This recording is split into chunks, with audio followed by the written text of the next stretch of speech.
Good morning, everyone. Nick from Soho Motorsports. Justin at Soho Motorsports. And we wanted to basically respond to the video regarding Griffin Burke's motor and kind of give some more information and shed some more light onto what actually happened and provide some more information. Also, I'll first by saying, initially when we did this transaction with Griff, we had everyone sign an NDA to protect all parties in regards to that. At this point, those are all being removed. We want to basically provide as much information to the community to ensure that they are aware and have all of the right information to make the decision that they need to make based off all the information that we provide. And so with that being said, I'll allow Justin to take up next here and discuss a couple of points that were made in the previous video that was posted yesterday, and then kind of go from there. Okay, so for the video, first off, let me start by saying it sucks that we have to do this. We want the best for our clients. We want the best for our community. We hope that all of our efforts have shown that we do a lot of work on a lot of cars. We built a lot of awesome stuff, and it really sucks that it came to this, but it has. So being that as it may, the rebuttal based on the video based on yesterday. So in the original Tech Talk, we were very clear, and I'll also go through the PDF here of our actual breakdown. We were very clear that rod bearings cylinder 2, 5, and 6 had the observed detonation and cylinder pressure issues.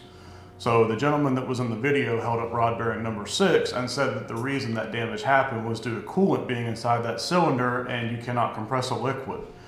Unfortunately, that conclusion is false based on the fact that no coolant was ever observed entering cylinder 6. Coolant was observed entering cylinder 4 as per our PDF. So, during teardown, it was observed to have coolant in it. This alone deletes the theory that the bearing damage occurred due to coolant being ingested by the engine during the drive home, which, if I may say, is also a major point against the client for driving with a damaged engine. One of the things in our initial warranty paperwork states that if any problems are observed with this engine for any reason, it has to be pulled and shipped back to us for review. And the reason we do that is because obviously these engines are very expensive. We don't want anything that could have potentially not been damaged to, not sustain further damage due to driving the vehicle 30 miles after the dyno session when coolant was observed.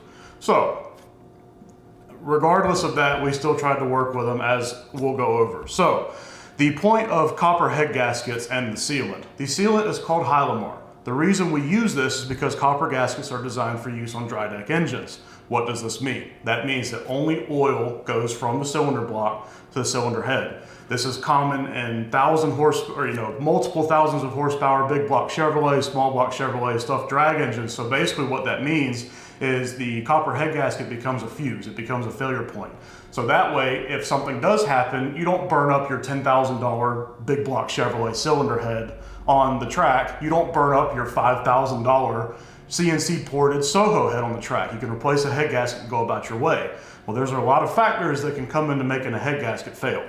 So, being that our engine program utilizes these head gaskets on wet sleeve blocks, additional sealant is required to ensure that oil and coolant does not seep from the exterior perimeter of the cylinder head and block mating surface. So if anybody is familiar with Honda engines, you've seen a bunch of Honda engines and usually they have oil and coolant just leaking around the very outside of it. Well, when we initially started doing this engine program, that was observed on our personal engines, specifically Nismo, and that was corrected by use of the Hylamar. The reason we do that is because obviously nobody wants a $25,000, $30,000 engine leaking coolant and oil from the exterior of the sealing surface.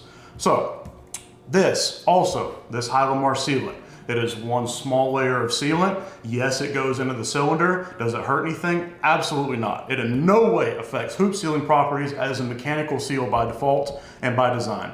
The head gasket overhang that was prevalent in the cylinders that had bearing damage, we're putting overhang here because those head gaskets could have easily been swapped from side to side in order to create that overhang that was there. So, regardless, that's one of those things where even if you could feel a fingernail on that, there is no possible way a piston could have ever come in contact with that point. It's a 12-to-1 engine, not an 18-to-1 engine. You are almost making contact with the cylinder head and the valves based on that. So, the head gasket overhang was prevalent in the cylinders that had bearing damage. This fact, as explained in the original Tech Talk video, was due to fatigue. Copper is a resilient but a soft metal by design, and care must be taken in regards to cylinder temperature to ensure fatigue of the gasket does not happen. The reason all of the torching happened is because of cylinder temperature, not specifically detonation, which is what we tried to explain in the original Tech Talk video. There were multiple variables that actually caused the coolant to enter the cylinder. So that gets us to the point of head lift. As stated in our Tech Talk video, head lift is no longer a point of contention in this engine package. We have engines doing 900 wheel horsepower, 1000 wheel horsepower, 1100 wheel horsepower, and 1200 wheel horsepower with no cooling issues and zero head gasket retorque. Let me reiterate that. We have never retorqued a copper head gasket on one of our engines that are doing 1000 plus wheel horsepower, and not once have we seen a coolant pressure issue inside the cooling system, not one time. So, and you can go off of that basically and say, because the most common way that people torque their head studs is what? Crank it and that's it. You go through the pattern one time and you're done. Well, whenever we build these engines, we actually let them sit 24 hours so that way everything can seat.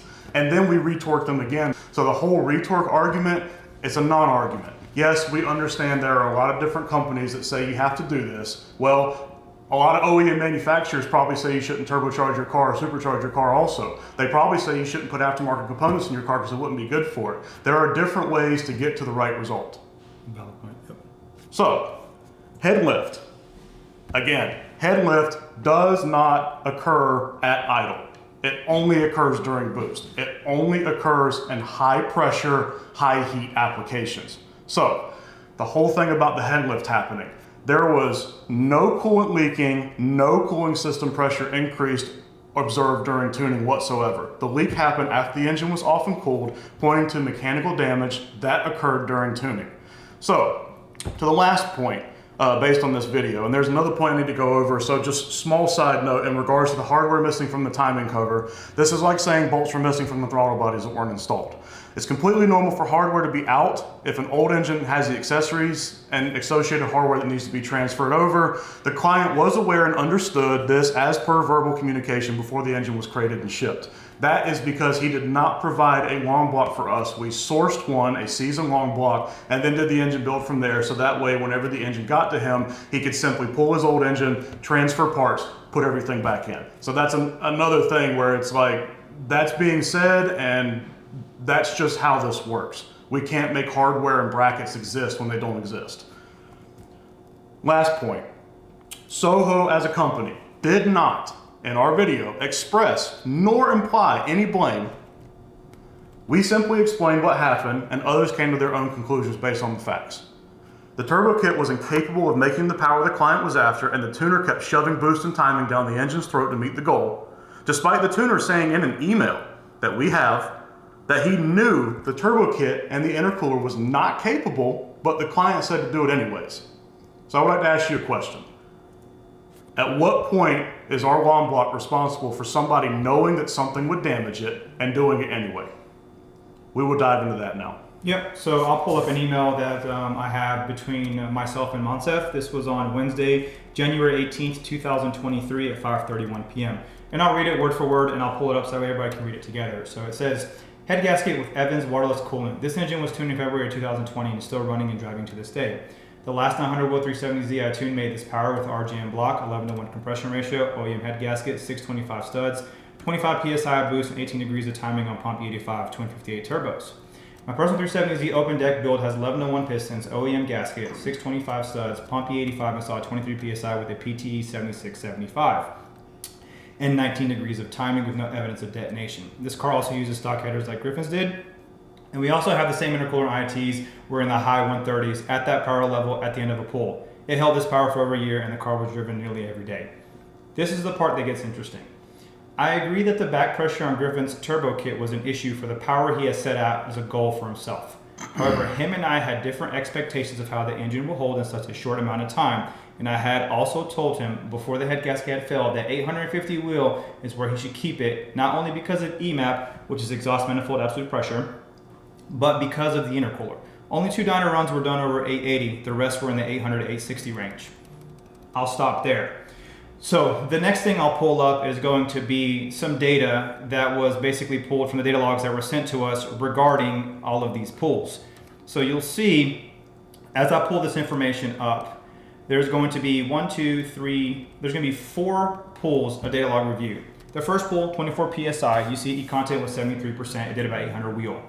So we saw an IAT start at 81 degrees Fahrenheit and 120 degrees Fahrenheit, and it's 39 degrees. From that point, it was bumped up to 28 PSI, and only picked up 28 wheel. Now, me as a tuner, if I'm seeing that I'm going up 28 wheel, there's obviously an issue there. Specifically on a turbocharger that size. Correct. Because typically we'll see for every pound of boost somewhere between 15 to 20 PSI, 15 to 20 wheel, and that's being conservative. Some might see 25, some might see 30. The bigger the turbo, the more horsepower you're supposed to pick up per pound of boost. If Correct. everything is working and everything is in synchrony. Correct. Which obviously it wasn't in this case. And so you'll see moving down to the next one, the next pull, so they went from 28 PSI to 34 PSI, and it went from 828 to 889. So now, mind you, we're going up almost 6 PSI again and not picking up the amount of power that we should be. Take a look at what the IATs are doing. They're going 39 Fahrenheit, 45 degrees Fahrenheit, 47. And then another one in the data log, they did 35 PSI, did 898. So at that point, you'll see that the timing has been documented as to what kind of timing they run on E70 and E73. So at this point, if I were tuning this vehicle and I saw that it only picked up about 28 wheel, I would stop and say, okay, we got an issue somewhere. Right. Or restriction. Or restriction, something. Because you have to understand, an engine is like a mechanical, is an air pump.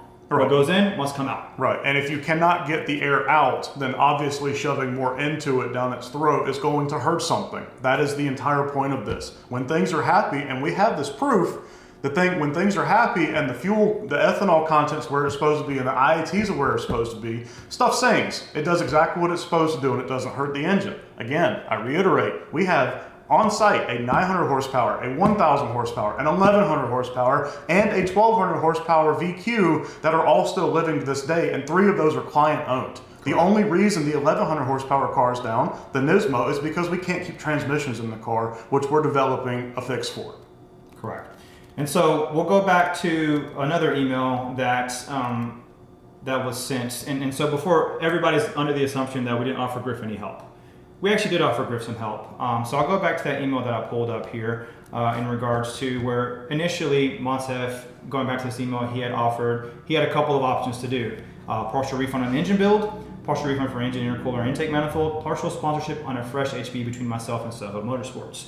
Now, initially on Wednesday, January 18th, this was something that we declined at the moment.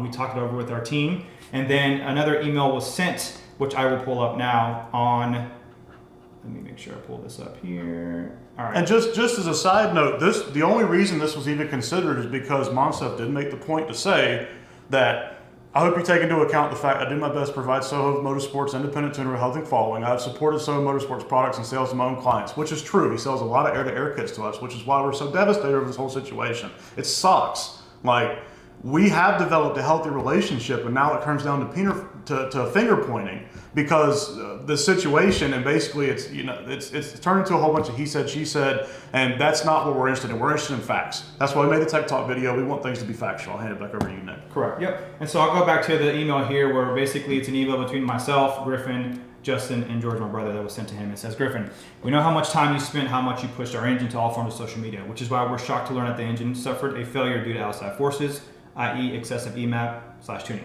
No one wants our clients' components and engines to be successful more than we do, and this is very valid. Nobody wants to see all components and our products do better than we do. Nobody. What purpose would it serve for us to send an engine out and have it blow up? Doesn't do any good. That doesn't make any sense for anybody because we have a client with an engine down and then we have us making it look like we don't know what we're doing. That doesn't make any sense for anything. The components that we send out, the engines that we send out, the reason we are able to send them out, not only, as a good business move, but also morally, is because we have tested and abuse tested and repeatedly thrashed and bashed on these things to try to make them fail, and we cannot get them to fail. And we're also making the highest horsepower out of a VHR at this point. Correct. We've tried to make them fail and they won't. So we're like, okay, as long as people do what they're supposed to do, your turbo kit's up to snuff, has a good calibration, you're running proper fuels, everything's gonna do what it's supposed to do, which is a funny point because the second we made that Tech Talk video, a whole bunch of people said, oh no, we need to redesign our turbo kits because they're not gonna do what we're supposed to do. Yep, and you'll see a lot of people are now starting to incorporate EMAP sensors to determine what kind of exhaust manifold pressure they have to make sure they're not overdoing it. And everybody's all of a sudden starting to question, oh crap, I have stock manifolds on my build. That's stuff that we knew internally that is effectively at this point second nature to us, and we released because not only do we want our engines to build, we want the entire community to be running and to be able to make the power you want and to be able to go out on the road and beat on your cars and be able to race. We don't want this to be a problem to where, oh hey, their stuff blew up. If we're going to outrun somebody, we want it to be because ours was faster, not because somebody had a mechanical failure. Correct. Which is why we provide this information. We want everybody to win. Correct.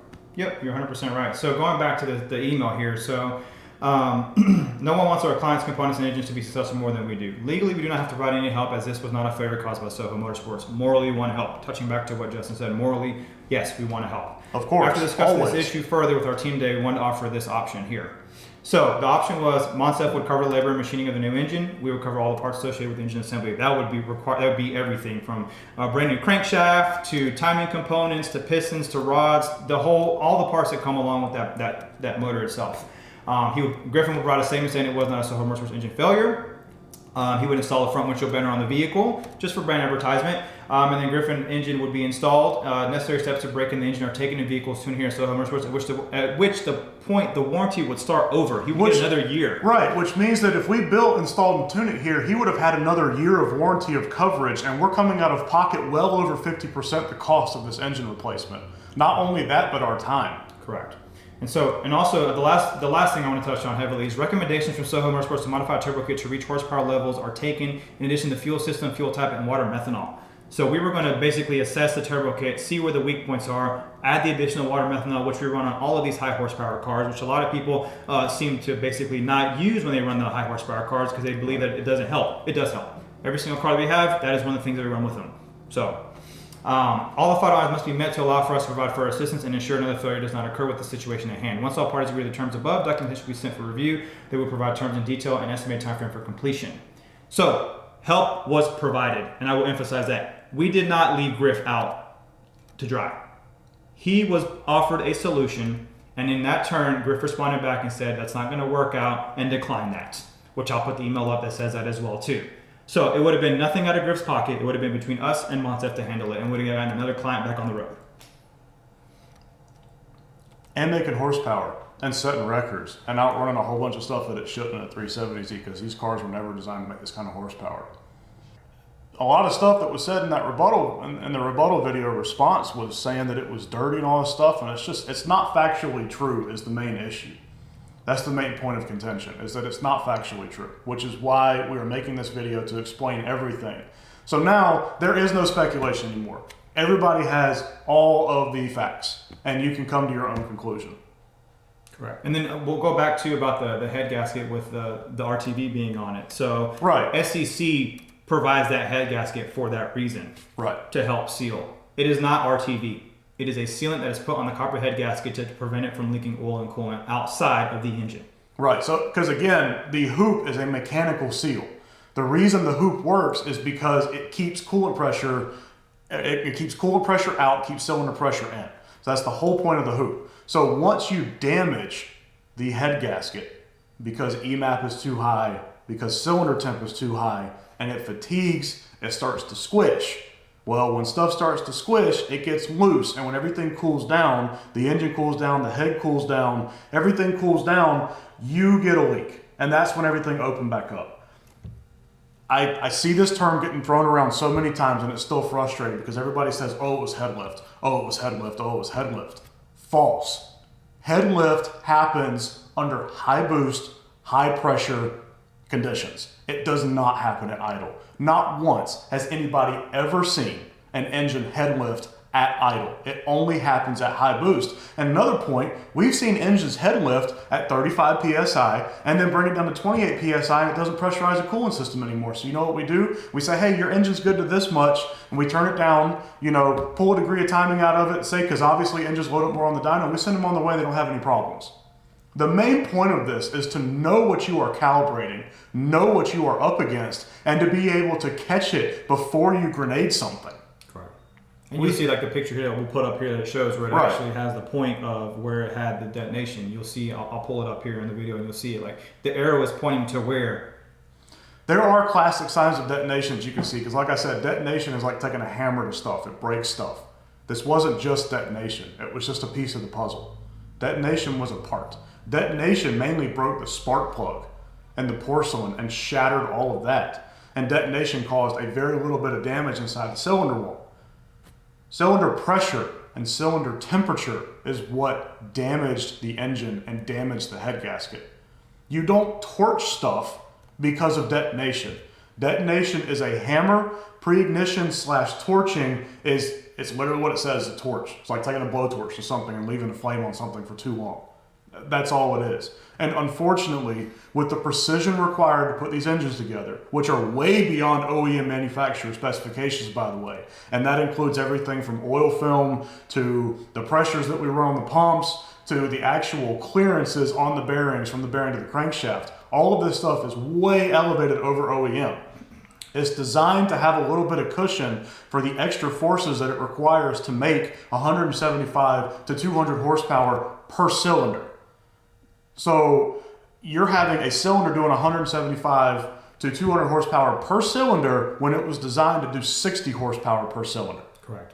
That is a 300% increase in power. That is substantial.